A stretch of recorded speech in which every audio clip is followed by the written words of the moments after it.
we go. Okay.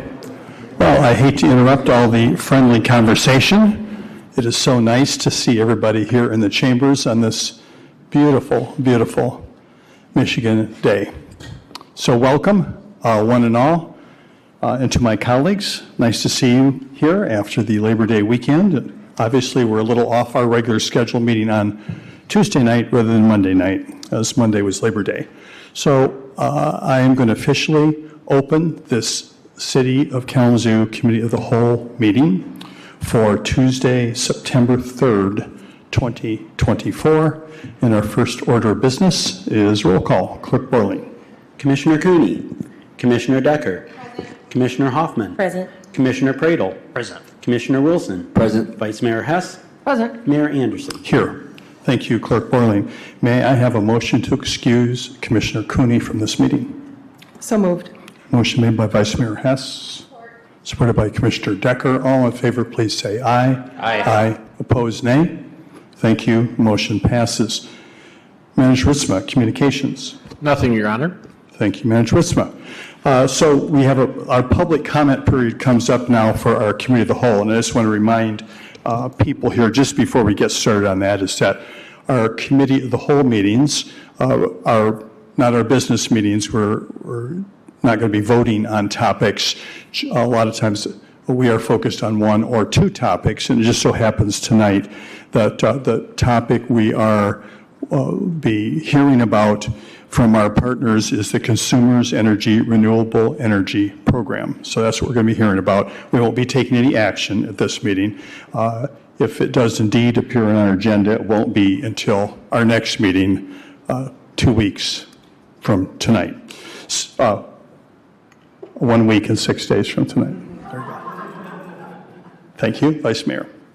And so anyway, we will be hearing about that, some of it, much of it, for the first time for some of us, and some of us have been involved in it for a while, so we know a little bit more about it. But we're looking forward to that presentation. So that all said, for the Committee of the Whole, there's an opportunity for public comments, just like our business meeting, which happens at 7. However, the public comment period for the Committee of the Whole is limited to 2 minutes. You can come forward and speak on any topic you'd like to for this, or if you are interested in speaking to this, you'll certainly have other opportunities at our business meetings subsequent to this when we're taking action. But anyone who'd like to make a comment, please come forward, state your name, whether you live in the city, you have 2 minutes on any topic. Hello, good evening. I'm Taylor Van Winkle. I am a resident of Kalamazoo County, or the city of Kalamazoo, also the county, but I am the Climate Sustainability Coordinator for Kalamazoo County, and I just wanted to come down and offer my support for the program and encourage you guys to consider a broader perspective when you're discussing as well, and the positive impact that your guys' move can have on the larger community as well, beyond your borders. So I just wanted to say that. Thank you. Thank you.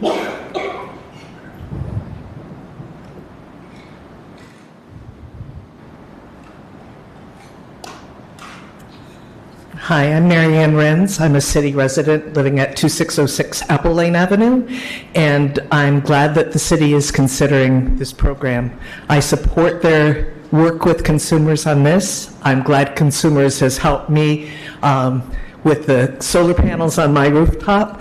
I just want to say it's not enough. And so I'd like the city, either for you as individuals or to have your lobby person talk with the state legislature. There are bills in both the House and the Senate that have had hearings in both chambers but haven't had a vote in either chamber for community solar. Those are smaller projects than yours will be. They are benefits to the environmental justice communities in our area and throughout the state. And I'd like those bills to be supported by you individually or as a body. I have 6 copies of strategies that you can use to contact those with power to ignite the House and the Senate to move this forward. You know, our own senator in this area is the chair of the Energy Committee in the Senate. We need to get him on board to bring those bills up for a vote, and they need to get to the governor's desk. Before this before this session of Congress ends. These are bills that have bipartisan support. Those people who've introduced them say if they were only brought to a vote, they would pass. Let's get them to a vote.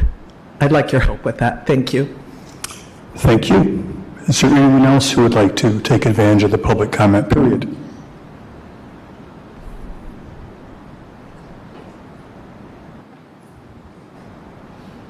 Hi there. My name is Molly Mechtenberg. I live in Eastside, Kalamazoo, 313 Phelps Avenue, and thank you for allowing people to speak on this. I also recently took directorship of the local interfaith climate action group, Hope for Creation, and many of us are here today to advocate for this plan that you're considering. I've been living in Kalamazoo for 18 years, so I feel very invested in this community. But for those of us who are working in this field, there's a lot of bad news all the time, right? You can read about the new record being set that's this summer, the hottest year on record, that's beating last year's hottest year on record. So there's plenty of really negative news about where we're headed if we don't take really drastic steps to fight climate change. And that's the kind of language that you're hearing coming from the United Nations, that this is absolutely critical, that acting now is the most important thing we can do. So that's the bad news. The good news is that I am really proud to be living in Kalamazoo, and I feel like there have been so many things over the years that have shown what creative, innovative, caring community this is. I truly, I like to brag to my family and friends, I live in Kalamazoo. This is what we've done to improve the well-being and advancement of people in this community. So I see this as one more step in doing that. It takes courage to make a change, but I also know that climate change will eventually have serious impacts, not only in our country, but in our very community. And it's oftentimes the people that are least equipped to handle flooding or handle heat that have to deal with the most severe consequences. So I think of this as a justice issue. I strongly support moving forward with this plan, and as was mentioned, we're going to continue advocating for community solar as well. So, thank you. Next, please.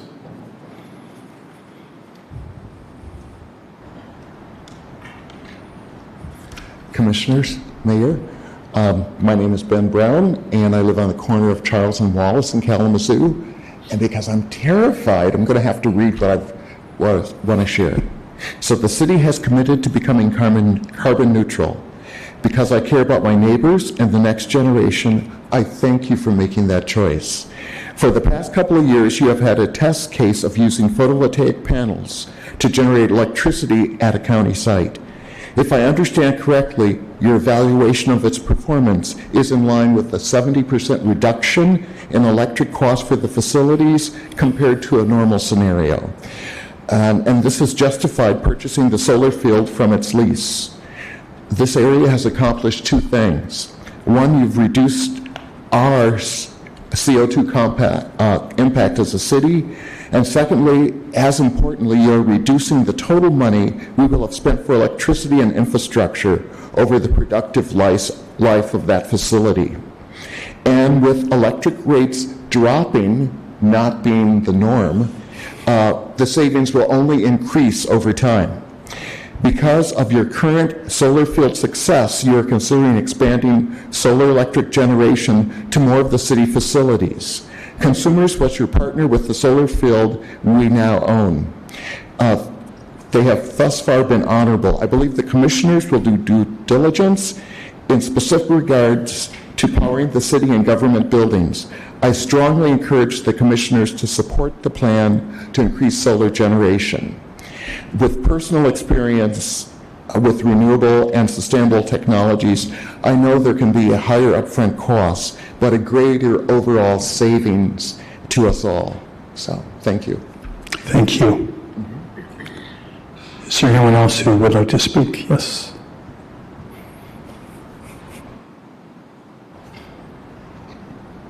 Hello, everyone. My name's Thomas Dewhurst. I'm a longtime resident of the West Douglas neighborhood. I also sit on the city's Environmental Concerns Committee and also on the city's Tree Committee. So I am here first and foremost to express my support for the project, and with a few caveats, I would say. But basically, what I want to say is I think this is a really big step for the city to show commitment. I mean, you've done a lot of things leading up to this, hiring Justin to kind of look at the carbon footprint for the city, and it's my understanding that this will, if during the life of this 20-year contract, that we would reduce the carbon footprint of the city by about 48%. That's huge. That's a really big deal, and can't understate how important this is as a first step. This isn't the end-all and be-all, but this is a good beginning, and it's my understanding that over the life of this contract, there's also the possibility that this could, as I'm thinking electric rates in general, because America seems bent on overconsumption, that there's the possibility that the city could earn money from selling excess electricity.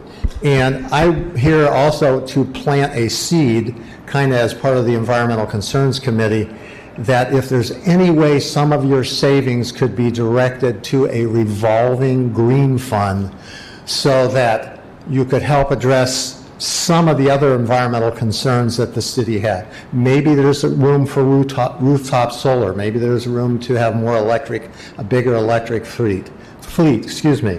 But in general, that's my comments. I do have, the caveats I have more to do with the execution of the contract and how consumers will go about being a good steward to whatever the host community might be. I see my 2 minutes is up. Thank you. Thank you very much. Next, please.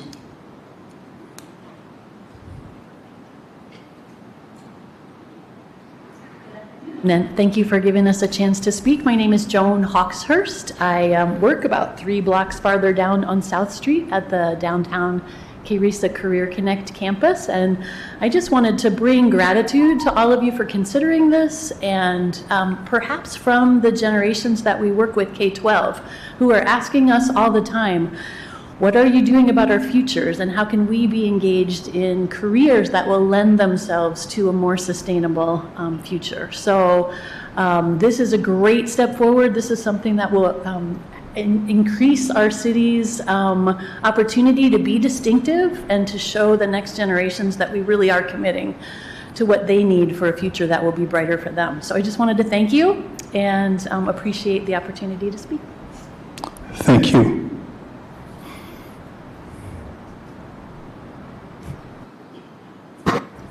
Hi, my name is Steve Bertman. I chair the Western Michigan University Climate Change Working Group, and I'm here in support of the goal of the city to become carbon neutral. I believe that this is a reasonable first step, although often the devil is in the details, and so I encourage the Commission to look very carefully at those details and the implications. But also to echo things that previous people have said, that consider this the beginning and not the end. Your job is not done until all of the vulnerable people in our community are protected. So I appreciate all of your hard work and look forward to hearing more about the details later on in this meeting. Thanks. Thank you.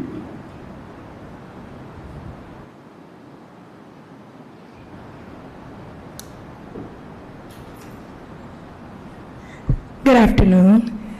My name is Jamaica Patrick Singleton. I am the Executive Director of Cradle Kalamazoo, which will serve as the community partner or the community lead for RX Kids. And I wanted to have an opportunity to introduce myself today because I haven't met many of you, and I know RX Kids is exciting and it's going to be a really big deal, and I wanted to just let you know that I'm here, I'm present. If you have any questions, I can be reached. My office is at the YWCA of Kalamazoo, and my email is jsingleton, SINGLETON, @ywcakalazoo.org. Kalamazoo.org. So I just wanted to say hello and offer that opportunity to speak with any of you if you have any questions or things you want to discuss regarding RX Kids. Thank you very, very much. Thanks for coming. Anyone else that want to take advantage of this public comment opportunity? Well, thank you so much, everyone who took the time, made the effort. And I know 2 minutes is a short time. Just a reminder that we do have 3-minute public comment periods at our business meeting, 50% more. It doesn't sound like much, but there, of course, that comment period will be available at our business meeting just after this one. But even more important, presumably we will be taking action on this in 13 days at our next meeting. And then at the business meeting, you'd also have 3 minutes to comment, not in the general public comment section, although you could, but specifically on this particular item alone. So just something to keep in mind. More opportunities for input, particularly after seeing a presentation. You might have other thoughts as well, so that would be helpful. So thank you once again. Manager Ritzma, any special agenda items? Nope. We Okay. can jump down to work session. if Okay, you'd like. work session it is. We have a group here, representative of the City of Kalamazoo. We have our Director of Public Services, James Baker, and Justin Gish, our Sustainability Planner, and then members from Consumers Energy. So who am I going to call up first, Justin or James? All right, Justin's it. All right. Hello, Commission. Again, my name is Justin Gish, Sustainability Planner for the City of Kalamazoo. I'm in CPED, so technical public services questions will have to wait. But I did put together the first community sustainability plan, community baseline report, which kind of looked at the city's carbon footprint. That came out last year.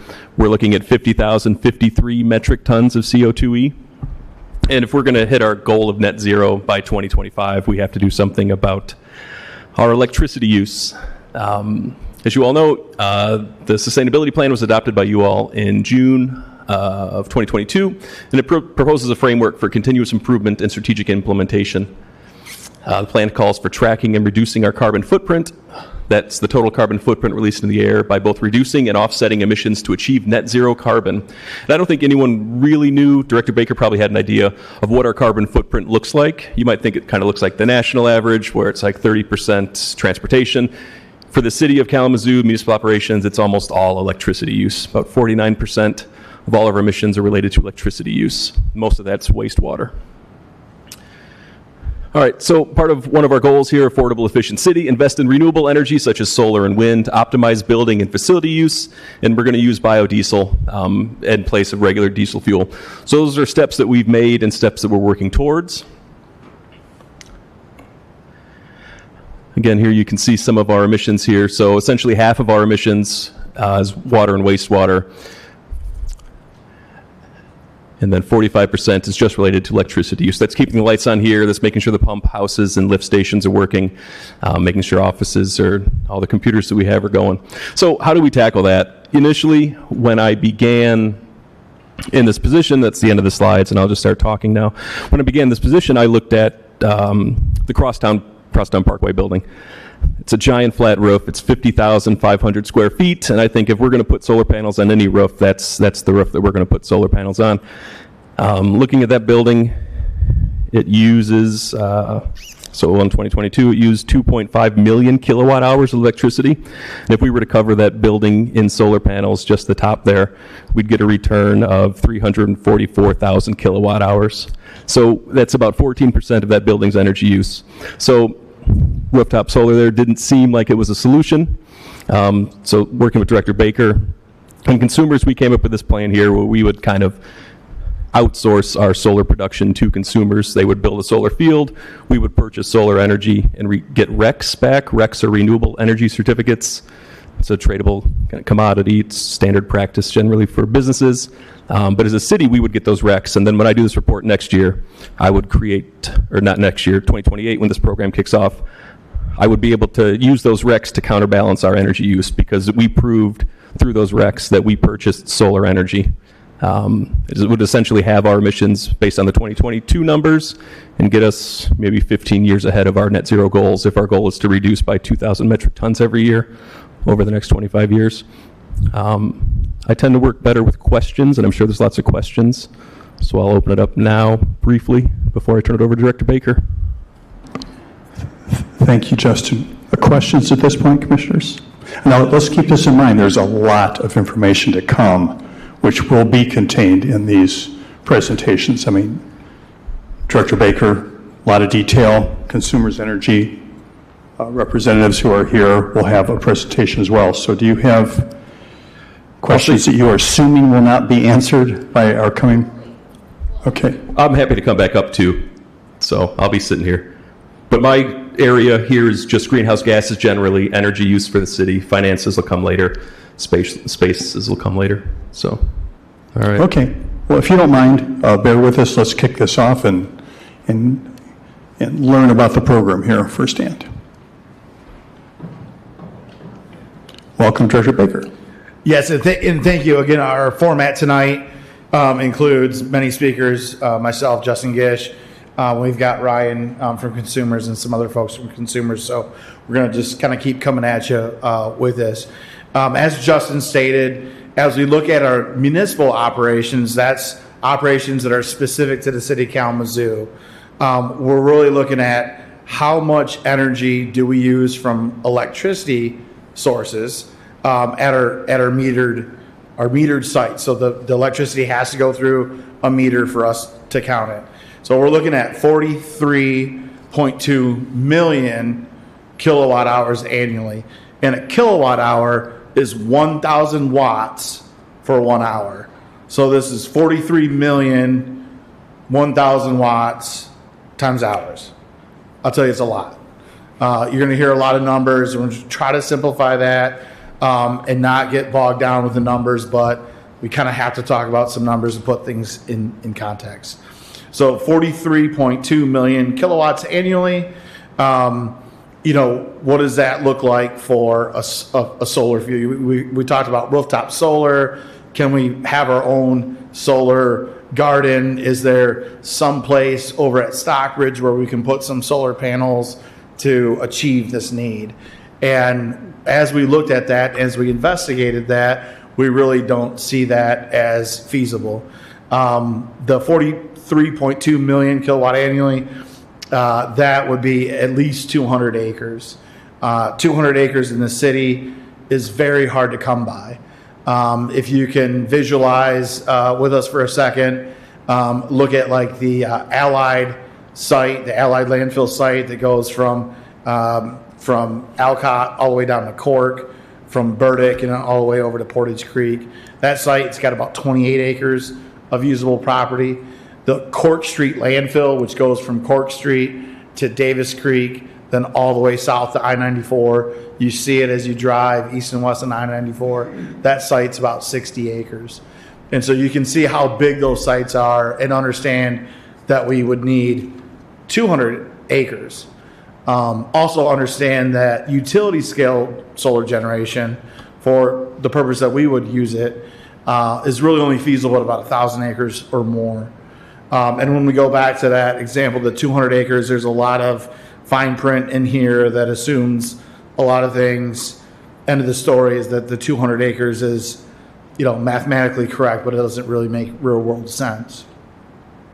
Fast forwarding to that question, hey, what about well fields? These are some bigger properties that we own out in the townships. Would that be feasible? Again, we come back to what is our mission, what is our plan, what is our management at those well fields. We're doing a lot of work to manage those forests in a way that we call, our concept is from forest to faucet, is the concept of land management that we're applying out at our well fields. We would have also other constraints out there as well. Long story short, we don't support deforestation at well fields for solar or wind either. So as we continue to kind of narrow that lens and work down that funnel of decision making, we really kind of come to a recommendation for a partnership with Consumers Energy. And with that, I'm going to pass it off to Ryan. Thank you, Director Baker. Welcome, Ryan. Good evening, Commission. I'm not used to standing in one spot to do my presentation. I'm usually kind of waving all over the place, so bear with me as I get through this here. But yes, my name is Ryan Buchinger. I'm with Consumers Energy, the Energy Solutions Manager, or City of Kalamazoo's Key Account Manager. And today to talk to you about our renewable energy program. Power your organization with renewable Michigan-made energy and easily meet your sustainability goals and decarbonize your business. The renewable energy program is a subscription-based program. It is a local program. This is a way to support new renewable resources in Michigan. This is a very flexible program to suit your sustainability goals. This is a very cost-effective program, as we are not sitting here asking the City of Kalamazoo to pony up any upfront cost for this project. This is a subscription program that will not start until you are online with this program. If you were to commit to this contract today, it would be not until 2028 that the subscription fees would start. And it's turnkey. Fully managed renewable resources on your behalf. You don't have to do anything. No maintenance involved. Consumers Energy is building this on a utility scale so that you don't have to worry about maintaining the solar property. So what's the impact? As Director Baker had stated, we're talking just over 43 million kilowatts per hour is what the City of Kalamazoo is looking to enroll in that program. What's that look like? Well, it's equivalent to just over 1.7 million gallons of diesel gas consumed each year.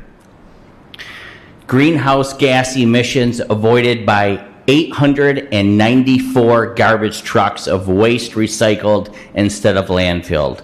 It's a lot of garbage trucks for the City of Kalamazoo.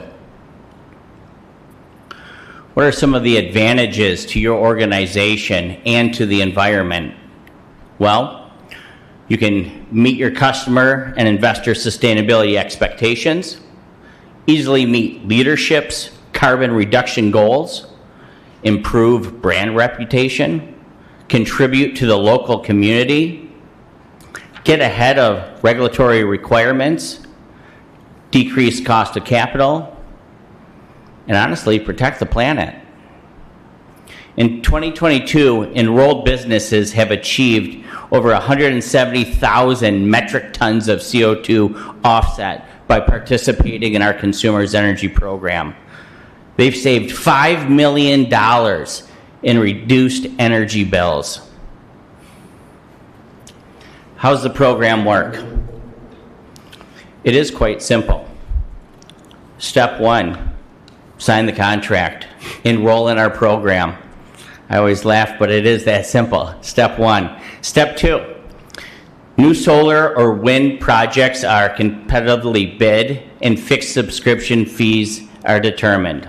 Number three, the new solar or wind resources are constructed. 4, Consumers Energy sells the energy into the MISO market at market price. Number 5, subscription fee and market value credits are applied to utility bill. Only net difference is exchanged. And number 6 is the RECs. As Justin Gish had talked about, the renewable energy credits are retired annually in your name with attestation provided. So, as some of you have already done your research or may know, the impact of energy and marketing pricing, it is forecasted that in the future, in the near future, that energy pricing is going to go up. By participating in a program such as this, you're able to create a hedge against those energy prices. So by participating in this program now, you would be subscribing to $64 per megawatt hour. Okay, and that's that blue line that's going across the screen right there. That is your fixed subscription rate for this particular contract. As the year goes on, prices may change for the next plan that we're putting together. But right now, that $64 is the fee for planning this solar field or wind farm. That includes the fee of maintaining it, and of course, at the end, ultimately decommissioning that project as well.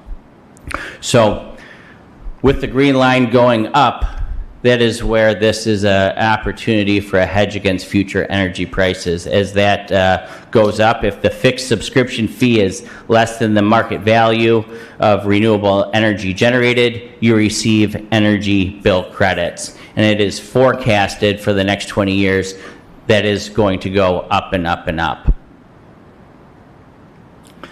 So let's break down some numbers right here. So looking at this program, which is available for a 20-year term, 15-year, or 10-year term, the annual KWH subscribed annually, as we stated, is just over 43 million.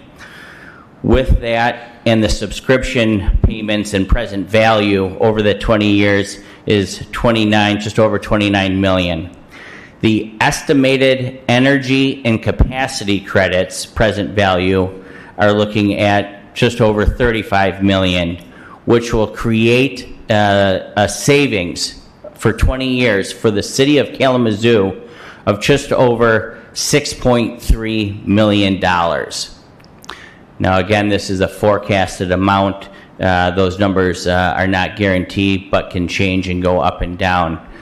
The carbon avoided in metric tons is 360,000.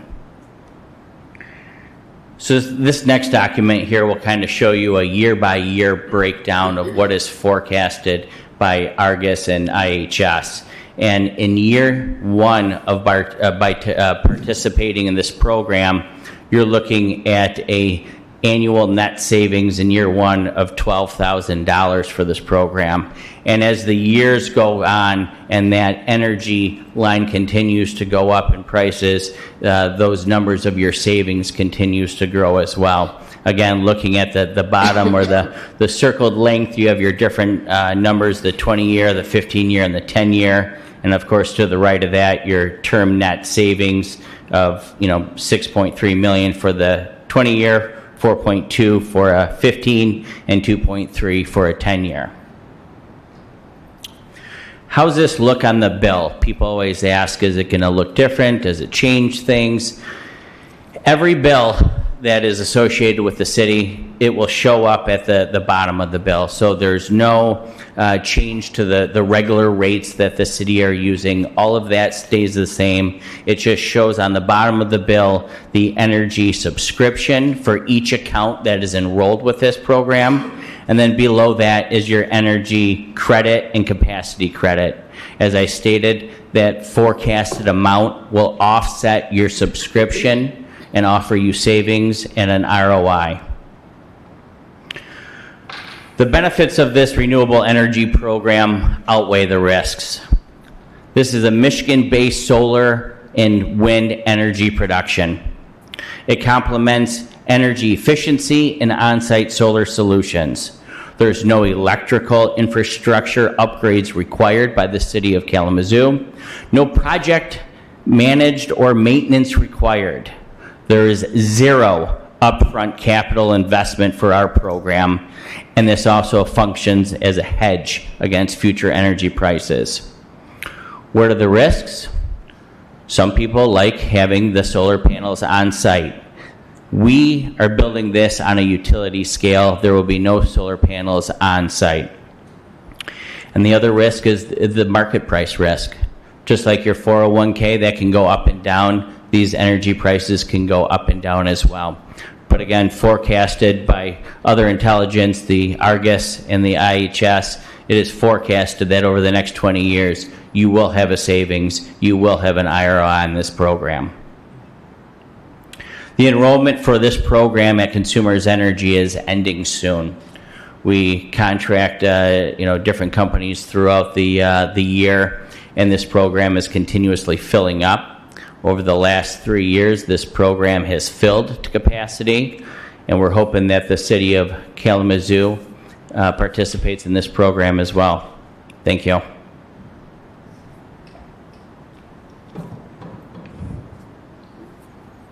Thank you very much, Ryan. We're getting close to the end here.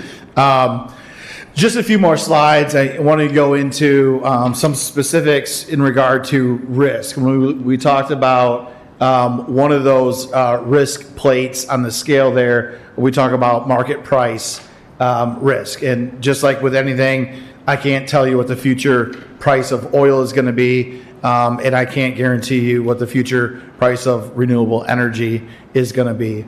If we are wrong on that future price, this is what the risk would look like. This would cost general fund approximately $340,000 a year, wastewater about $1.4 million a year, and water just under $1 million a year at $980,000. The risk is capped in terms of, as I'm going to go back to the lines, the blue lines and the green lines. As those lines go off into the future, when the green line is below the blue line, we would pay that cost.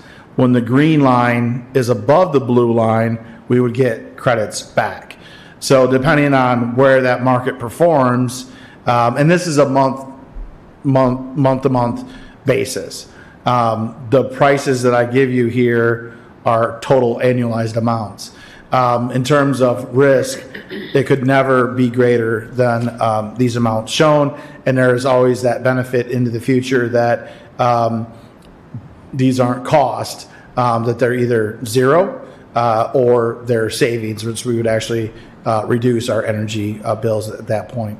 Again, this 6.4 cents per kilowatt hour is on top of the existing 9.4 cents per kilowatt hour that we pay on average, which would take us up to about 15.8 cents per kilowatt hour. Again, we just want to kind of summarize kind of our overall alignment in community sustainability plan, city commission goals, our community goals, and then ultimately cleaner air in both Michigan and Kalamazoo. Next steps, we're going to be presenting this to the UPC, the Utility Policy Committee, on the 12th. We're going to be back in front of the City Commission on the 16th. As Ryan indicated, we've got to have a determination by September 30th, and that determination would then set the stage for us to begin our program in 2028. That's kind of our conclusion, and again, we're all here for questions and discussion, and we'd be happy to take any questions at this time. Thank you very much, all, and thank you, Director Baker. Commissioners, questions? Commissioner Wilson.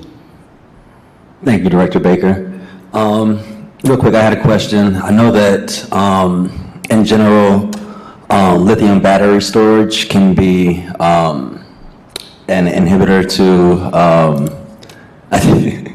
sorry. I'm just preparing for the question. So okay. I know Consumers has got the answers for storage. So okay, sweet. I'm queuing them up, but go ahead. Okay, sweet. Yeah, so I know that storage can be a limiting factor for energy production, renewable energy production. So I was wondering how that factor has impacted this program, if at all. Is that a concern for being able to keep up with the capacity demands? Yes. Hi, everybody. Derek Knopf's Community Affairs. So some of these more broad ones that are not kind of specific to the program I can take as well. But I can tell you right now we have a small amount of battery storage. And if you look at our kind of plans for the future, that is going to increase. You definitely will see more and more batteries come online as more and more of these solar projects come online, because we do recognize that sun doesn't shine at night, right? So that we've got to have some of that backup capacity. So it's coming. Yep. Thanks. Other questions? I Commissioners? just wanted to add Sorry. to that, just Go a ahead. note to that. A lot of people are concerned that, what if this project that Consumers is building specifically, it's not specifically for the city of Kalamazoo. There are other entities that are involved in this solar and wind project, and if some facilities are not performing, we have other facilities that are performing. So it's a collaborative of different facilities that are providing the renewable energy from wind and solar for this program.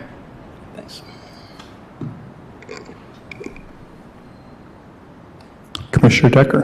Thank you, Mayor. Just a couple quick questions. So, we need to have a decision made by September of 2024. With this program coming out, how many other businesses or organizations do we have right now that are on board with this? That's a great question. So one of the biggest proponents of our program is the state of Michigan, who's enrolled in this program, as well as General Motors, Michigan State University, and many other universities. This is a program that has been able to provide these other businesses truly a turnkey solution to their carbon footprint reduction program.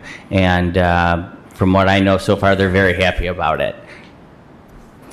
And how many businesses or organizations here within the city or here within the county of Kalamazoo have joined this program?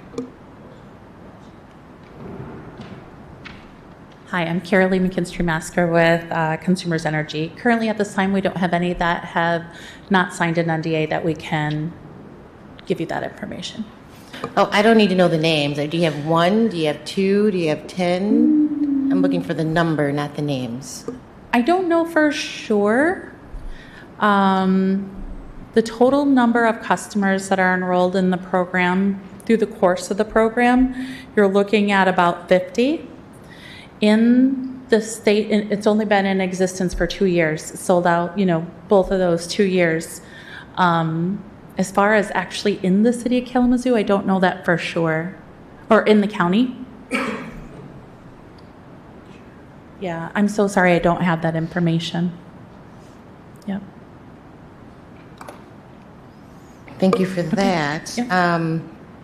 So, Director Baker, this may be a question for you. So we're looking at our contract term and lengths.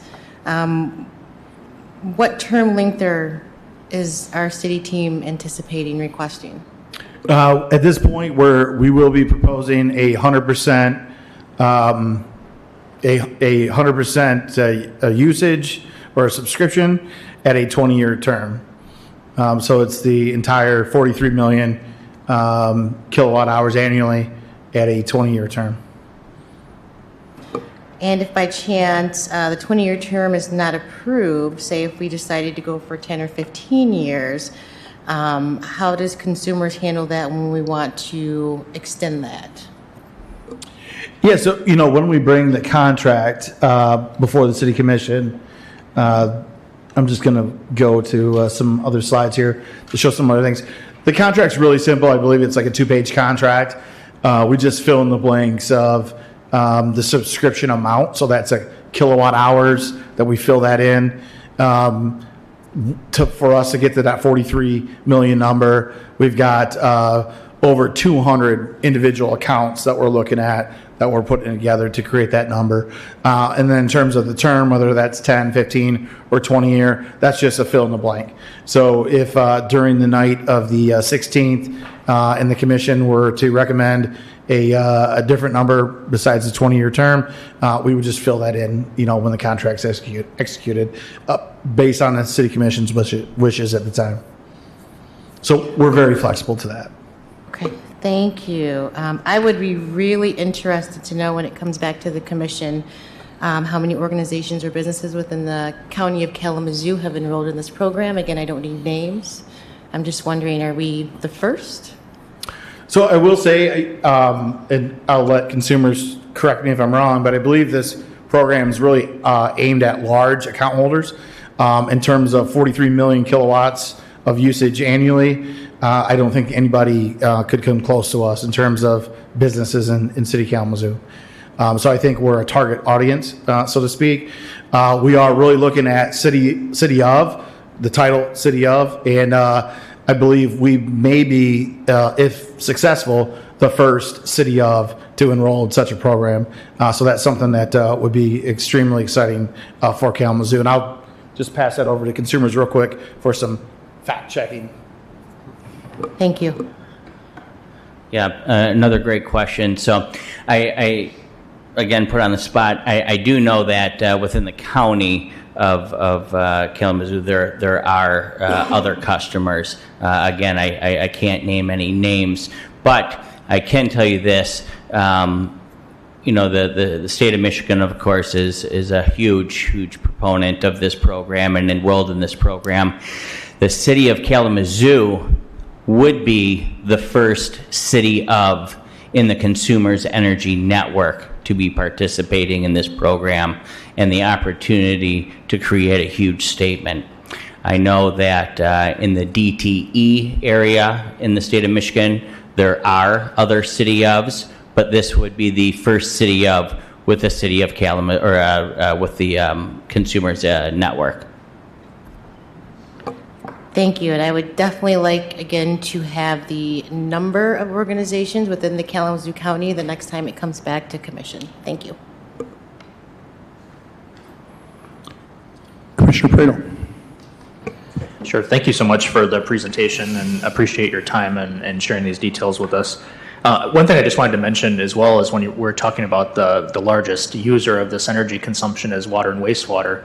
We don't just provide water and wastewater to the city of Kalamazoo residents. We provide that to 250,000 people in a network that expands far beyond the city of Kalamazoo. So in a lot of ways, we're not just leading, just here in the city of Kalamazoo, but we're making an impact that's going to ripple beyond the energy consumption that's being caused by more than just us, if that makes any sense. One of the things I wanted to ask you as well is you mentioned here that it's Michigan-based solar and wind. And I have a friend who's really into solar, and I may be using the wrong terminology here, but something that he educated me about is basically something along the lines of like transmission loss. And so it makes a lot of sense that we can't do it here because we just don't have the land to make it possible based on how much energy we're consuming. But basically what he was describing is the further away that's being transmitted, whether it be solar or wind power, that there's energy lost the further away it is. And so can you speak a little bit about how that's thought through, and how far away is this being transmitted from? Just curious about that. I love this question. That's a great, friend. So just like the pool of resources that we're building, the actual locations for transmission in mind are diversified across the state. So each of our north, south, east, and west for those specific reasons. You probably see some of them as you're driving along in the community today. And, you may see wind up north, you may see, solar arrays down south. We're really looking for not just diversification of geographic regions, but also those ideal environments in the communities that they're in as well. Yeah. And when you mentioned the Michigan-based solar and the wind as well, is it exclusively solar and wind in terms of energy production sources? For today. Okay, gotcha. The other question I had for you as well, just for clarification purpose, it mentioned the contract beginning in 2028. So that's when it would officially go online to those clean sources as well. That's correct. Okay, great. So while this program solicitation ends, here in September, you wouldn't actually pay anything for contracting until the start of your agreement. That's correct. And then this question might be getting a little ahead of ourselves as well, but Sure. we heard some of the commenters say, like this is just the beginning, right, of the impact that we're hoping to make as well. So we're not going to see any physical footprint necessarily on buildings or whatever here locally, but that wouldn't necessarily prevent us in the future from doing so if there were opportunities to, look at other opportunities as well. Correct? No, the great thing about this program is that it can flex with you.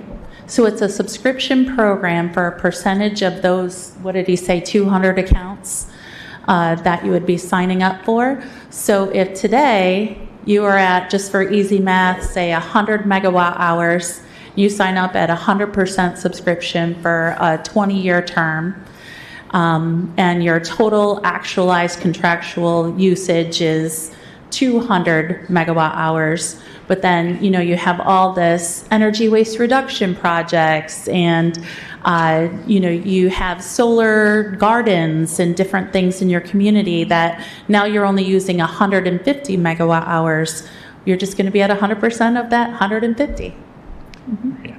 And then just a question as well in terms of, I guess, vulnerability to any issues that arise. Are there redundancies in place? Say, you mentioned that these are from diversified sources as well, but what safeguards are in place? I mean, obviously, when we're talking about something as significant as the clean and safe drinking water and wastewater treatment, it's very important. Sure. And so just that security and just better understanding of those redundancies that might be in place. For the actual capacity and energy credits themselves, so, they're insured. Consumers Energy will have them insured. Worst case, like huge catastrophic issue, like say we were to have some huge tornado or something along that line, that would take out the actual facilities themselves, then we would partner with you on fulfilling that time frame with either rec resources, or we would have other facilities that would be able to capture what you needed and be able to bring you right into that same diversified pool. Thank you. Yeah, you're welcome. Vice Mayor Hess. Sure. Thank you, Mayor, and thank you all for bringing this forward. How does this compare to my so if consumers, if I as a residential customer buy into the solar, how does this compare on, I know it's a much grander scale, but is it similar to buying into residential solar? And I know several people in the town have done this, and it's our little way of doing it, but this is huge. I mean, what we're talking about is much bigger than that, but. It is. It's utility scale, right? It's being able to offer our commercial and industrial communities and customers, across the footprint that we serve with Consumers Energy at such a discounted, if you will, subscription rate to be able to fulfill those renewable energy goals. It's really the only difference in this sense is that we do offer it residentially as a hand raiser campaign right now, if you will. Solar gardens are a little different because it's something in a community that you can go and you can see and it can be tied to, whereas this is a renewable resource that's retired in your name on a much grander scale. So similar in concept, just utility scale. Okay. Yeah. You mentioned, I think Ryan mentioned, that it is possible to be decommissioned. You mentioned decommissioning. Is there a plan for that, or does it just happen because of different kind of need? Sure. Well, as the saying goes, nothing lasts forever. And so, these facilities would ultimately, at the end of their use, be decommissioned, and those costs are built into that $64 per megawatt subscription fee. So the plan after, I'm not sure about that part. Yeah. And from what I understand, the cells themselves are recyclable? Yeah, so a typical photocell or panel, about 80% of the components are recyclable. And then just to go a little deeper into your decommissioning question, so I've traveled all over, worked with a number of the townships, a lot of the like rural areas, right, where a lot of these larger facilities might be located, and they're working on their zoning plans, and decommissioning is always a huge question there, right? Like, we don't want someone to come in and leave a facility, maybe not leave it as good as they found it, right? So what I've seen in most of the zoning is they have a third-party engineering company that will come in and create an estimate for the decommissioning cost, right? Maybe around 15 million, I'd say, is like an average of what we see. They take out a bond that then resides with the township, basically, that they can exercise to make sure that when the time comes for decommissioning, that company will decommission in a proper way. Otherwise, they can exercise that bond. Okay, thank you. Has a site been identified yet? Is it beginning yet? Do we know where this is going to be? Sorry, Derek. So again, kind of back to, I think Ryan's kind of addressed that. The way that generation works is it's like a pool, right? Like, we have multiple facilities throughout the state of Michigan that will be able to sort of handle this capacity that you have. So it's not necessarily like we're building this one site in this one place specifically for the city of Kalamazoo. You'll be able to pull from all of those renewable generation resources. Good to know. But yes, there are a lot of projects as we speak right now. Okay, thank you. And then maybe one for Justin. Justin, we heard Taylor Van Winkle come up and talk about the county and asked us to work on a bigger scale, and Commissioner Decker is asking how many other folks in Kalamazoo County have signed up for this. Do you have a plan? I'm sure in your mind, I'm sure you're already planning 50 steps ahead, but how are we going to work together with the county and then throughout the state to make sure that our community sustainability plan goals are met? I think it doesn't matter if we meet ours as a city, but everybody else doesn't. What's our plan for working with others on something like this? Yeah, I guess broadly, philosophically, I guess we would need to enroll in this to be a leader and show people the way. So that would be the first step. Again, Taylor's working on getting similar plans for other small municipalities, but I think us kind of taking that leap here, and again, eliminating almost half of our 2022 emissions is a huge first step. And then just working together, we worked with folks in Portage on composting things, and I know that's not energy related, but it's carbon footprint related. So the sustainability professionals, we're all in cahoots and talking to each other, so we're working on that. But again, I think, taking that plunge and kind of showing that we are committed to these sustainability goals that we set for ourselves. I don't know if I can say much beyond, we need to do that first before we can do anything else. Otherwise, we're just kind of all spinning our wheels a little bit. And again, it does say that, going back to that 14%, I kind of diminished that, but I use that as an example to kind of show that, this kind of small scale rooftop solar isn't going to work, but it makes a lot more sense now that we have the vast majority of our emissions covered. And now we put rooftop solar on there, and then, we're really cooking. So I don't know if that answers it, but. Oh, thank you. And so rooftop solar isn't out of the question. No. So it's part of the big solution. And yeah, correct. And my buddy told me not to get too academic about this stuff, so I try to lay back a little bit, but I have something here because I couldn't help myself. So, we look at that roof, there's 50,000 square feet. It's going to get us 344,000 kilowatt hours in a year. And I picked that roof deliberately because it's the largest roof that we have in the city, 50,000 square feet. We have a pump house or water station in the middle of nowhere that is 244 square feet, and it uses 2.1 million kilowatt hours.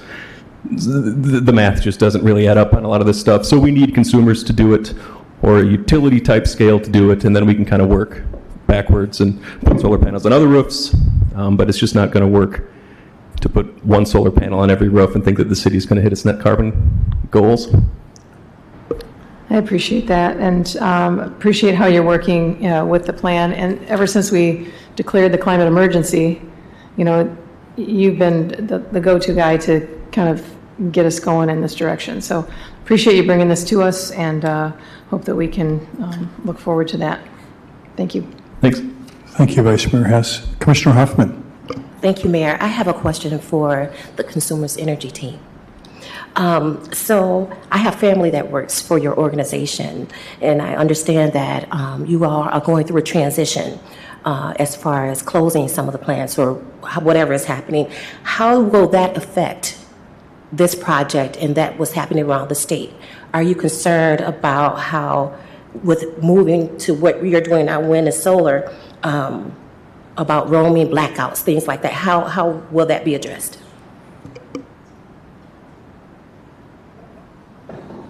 So we started a few years ago, prior to, as you know, the Michigan legislature has taken some action as well in terms of a 20-year plan, to get us to more renewable energy. Even prior to that, we had our own plan we called the Clean Energy Plan that that called for the closing of our coal plants. And when we closed those coal plants, we purchased a couple of gas plants, natural gas plants, including one in Covert. And that was kind of to help offset some of that, what we call base load generation right away. It's really, I think the key is to think of it as, this 20-year long plan that we can, as we are building these renewable assets. Today, we still have some of our baseload assets, and we kind of just start tipping that balance over time to make sure, as you say, we want to make sure that we have good, adequate capacity and reliability for everybody in Michigan. And we were already planning on that in our 2040 being the end of our clean energy plan. That was already, built into that plan. Thank you for that. And so after the 20 years is completed, then what? What's the vision? What's the plan after that 20? Right. We set that long-range 20-year plan, same as, the city would have their vision for the future, their was Imagine Kalamazoo.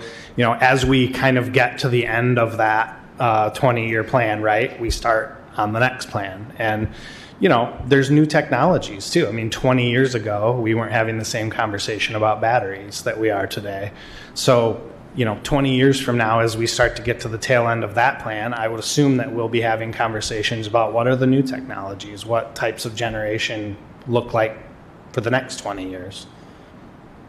Thank you for that. This kind of reminds me of, I'm dating myself, the Jetsons. So like we're going to be flying around with something. So thank you so much. Yep.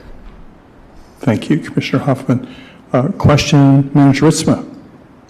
Yeah, this will probably be for the consumers folks as well. James, could you go back to the line graph, the blue and green graph? My question is around the estimated subscription fee of $64 per megawatt hour. How is that determined and set? And then there's under the there's a bullet point, I guess the fine print, based on an estimated subscription fee of $64 per megawatt hour. This fee may change once new projects are awarded. So when will the 64, and I guess how is it set? Is it possibility that it will be less or more once we hit 2028, or how does that all work?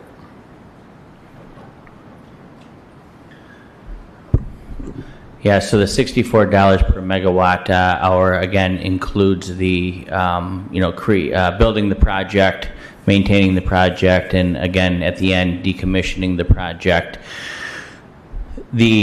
What you're signing right now is for that $64 subscription, but the actual fee when it comes in will come in right before the program begins in 2028, and there is a possibility that, of course, when you're building something with a contractor, that those prices can fluctuate.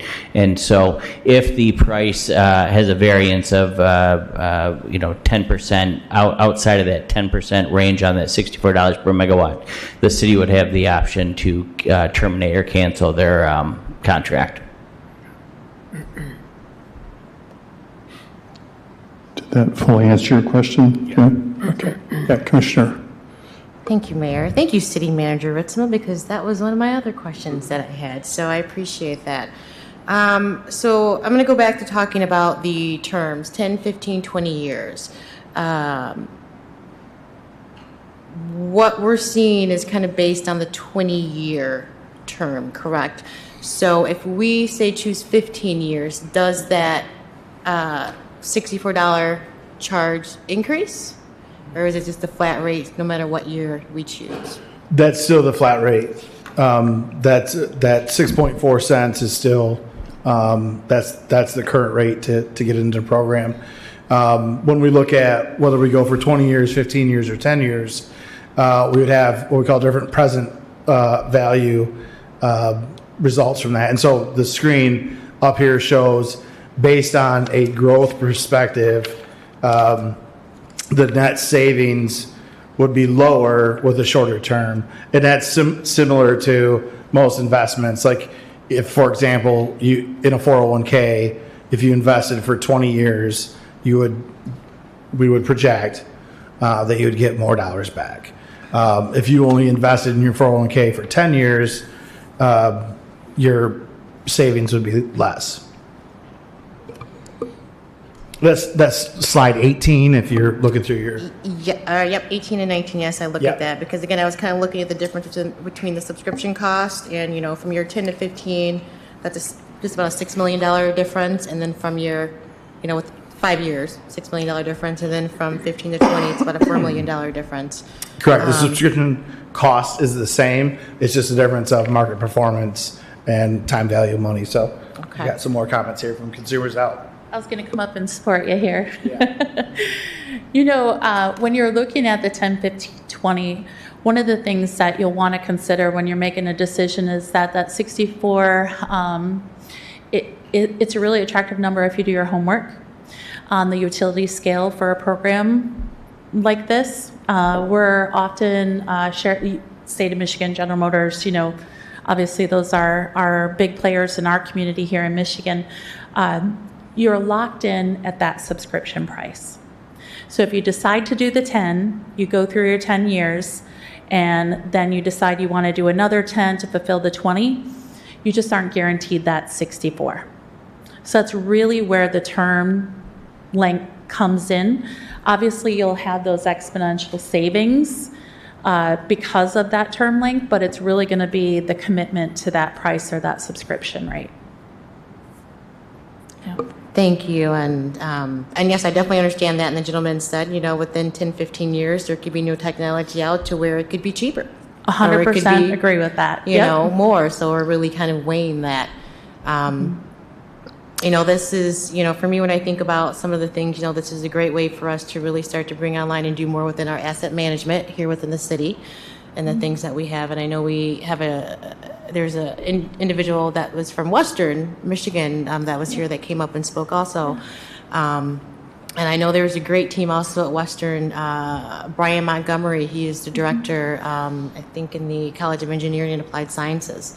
And I know him and his team have really done a lot with incorporating certain things just within the county, Kalamazoo County, housing plan, and also within, our Edison neighborhoods to find very beneficial ways to make sustainable energy over there also. So I would definitely encourage you guys to possibly reach out to Mr. Montgomery and speak with him and see what kind of insights and attributes he can also bring to consumers.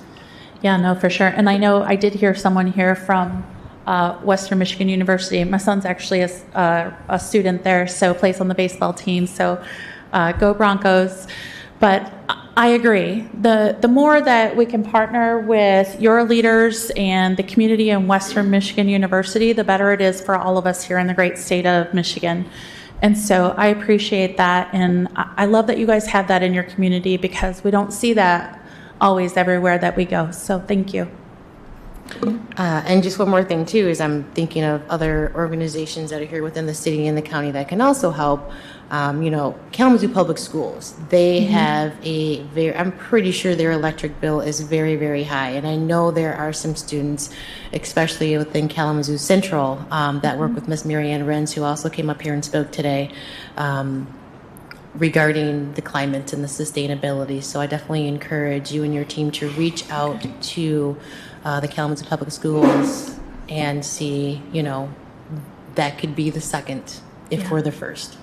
I love that. You may be getting a call for coffee from me. Okay. Thank you. Other questions, commissioners? I have just a couple quick questions here, I guess, in a comment. So first of all, just a question for you, Manager Ritzma. I know that you wouldn't have brought this to us if you hadn't done some in-house evaluation of this proposal as well. And I know that Steve, since they looked at this, spent some time on it. I know that Director Baker, as with all things technical and related to our utility, spent much time on it also. Do you want to talk about that a little bit, just what Sure. you've done? Yeah, I know, in fact, yourself too, been involved in that. Our directors have been looking at this program and studied it. Our Deputy City Manager, Jeff Chamberlain, has also been involved in that. So, yeah, this has been looked at and analyzed from a staff level, and we're recommending approval of this at the next City Commission meeting. I appreciate that. So then just more on the comment side now, and we'll have obviously much more time to talk about this. But first of all, I just wanted to say I appreciate that staff that are very, very busy with other things, working on next year's budget, for example, trying to make sure that toilets flush and the water keeps pumping, making sure that every street's torn up in the city of Kalamazoo, which you're being very successful at, thank you. But that on top of that, this was something reasonably new we've been contemplating. And when Justin reached out and asked for team support on this, I do appreciate that everybody stepped forward and really took it seriously and looked at it. Interestingly enough is that this kind of thing is something I've been interested in for a long, long time, and longer than actually several people have been alive who are sitting here on this commission. And one of the things I was very, very interested in when I first got on the commission in 2005 was what I thought was a pretty unique proposal when we had the Metro Transit system ourselves in-house and ran the buses, was using something that's a big problem for us in our maintaining our sewers, is waste grease. And there was C. Burtman, here's professor at Western Chemistry Department, I think, was spending a bunch of time looking at the possibility of using what is in essence junk, the waste grease. It's not the fryer grease that gets sold out of McDonald's, but literally brown grease, the waste grease, and trying to maybe help power our buses with that. Well, that didn't end up working out. However, now we are using some biodiesel here, now that technology has improved in terms of the use in the engines themselves, that sort of thing. I got an awesome, frightening opportunity to drive a huge dump truck that was a City of Kalamazoo when it was first loaded with biodiesel. And I don't know how people slide along our streets with a plow underneath it. I just pulled around the parking lot, and that was enough for me. So, but anyway, I was very proud of that work, still trying to do that work around the edges. So I also have to admit that I was immediately a bit skeptical about this idea. It seems, it's not as direct and close and I guess, I don't know, present as you might like it to be, where literally you can say, there's the panel, and it's going into my meter, and, it's, I'm getting a rebate when the meter spins backwards or whatever, and we're actually using that. I see the sun shining, I see the panel, see it in there.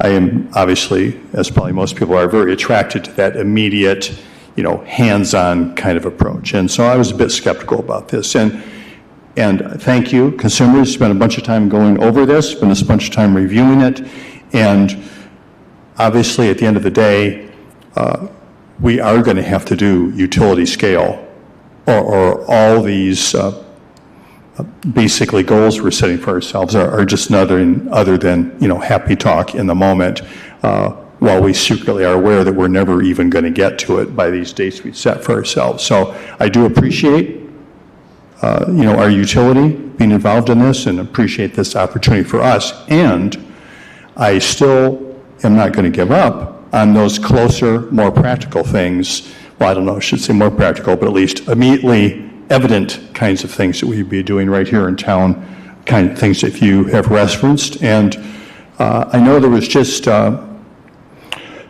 money released federally related to incentivizing community solar type projects. I think I forwarded something to your office, and I don't know if consumers folks would be aware of that. This is a national, I don't know if it's competitive or not, but I think that, with Justin Gish here, we're still going to continue to be watching for every opportunity to take advantage of those kinds of things that become available, and I'm excited that we'll be able to do that. So once again, thank you to everybody, and I know this won't be the last time we're talking about it. You'll be back again, hopefully on the 16th, right? When we, is that the right date? Monday the 16th, thank you. So, and everyone that came tonight to listen, any other thoughts, please share that with your commission representatives here. Vice Mayor Hess. Can we say again when the UPC is going to meet, if anybody's interested in attending that or hearing the presentation again? So this is the Utility Policy Committee. It is a public committee, but it is a committee that was created. Thank you, James Baker. This is the 12th, September 12th. Yeah, where does that meet? Where will that presentation be, Mr. Baker? That presentation will be, the UPC meeting starts at 8:30 a.m.